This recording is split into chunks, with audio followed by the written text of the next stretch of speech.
कहते हैं काम कोई छोटा नहीं होता। शाह फैसल कॉलोनी कराची का नौजवान इस मकूले की अमली मिसाल बन गया। एसोसिएट इंजीनियर बनने के बाद मिलने वाली नौकरी से शुएब का घर का गुजारा मुमकिन ना रहा तो अपना कारोबार करने की ठान ली। भाई शुएब अब फास्ट फूड का कारोबार चलाता है। मेरी इब्तदाई तालीम जो है ओ लेवल्स थी, उसके बाद मैंने 3 इयर्स का डिप्लोमा किया इंस्ट्रूमेंटेशन में। फर्दर ऑन फिर मैं बीकॉम की तरफ शिफ्ट हुआ। जॉब से सेटिस्फाइड नहीं हो रहा था, सैलरी कम थी और जो मामलात थे वो ज़्यादा थे।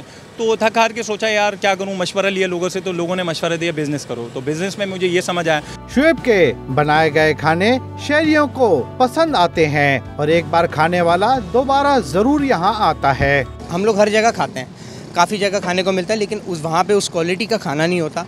लिमिट क्वांटिटी भी यही होती है, पैसे भी यही होते हैं। तो उसमें क्यों ना हम लोग ये वाला ट्राई करें, और हमें इनको सपोर्ट करनी चाहिए। माशाल्लाह वेल एजुकेटेड हैं, अपने लिए कुछ करना चाह रहे हैं। मैं डेली आता हूँ यहाँ पर, गुजर होता है तो लाजमी इनका खाता हुआ जाता हूँ। इनकी चीज़ें बहुत अच्छी हैं माशाल्लाह। शुएब ने तालीमी याफ्ता नौजवानों को मशवरा दिया है कि नौकरी नहीं मिल रही तो अपना काम करें और अपने अहले खाना के लिए रिज़्क़ हलाल कमाएं। कैमरामैन शफीक दिलशाद के साथ इमरान हफीज, डॉन न्यूज़, कराची।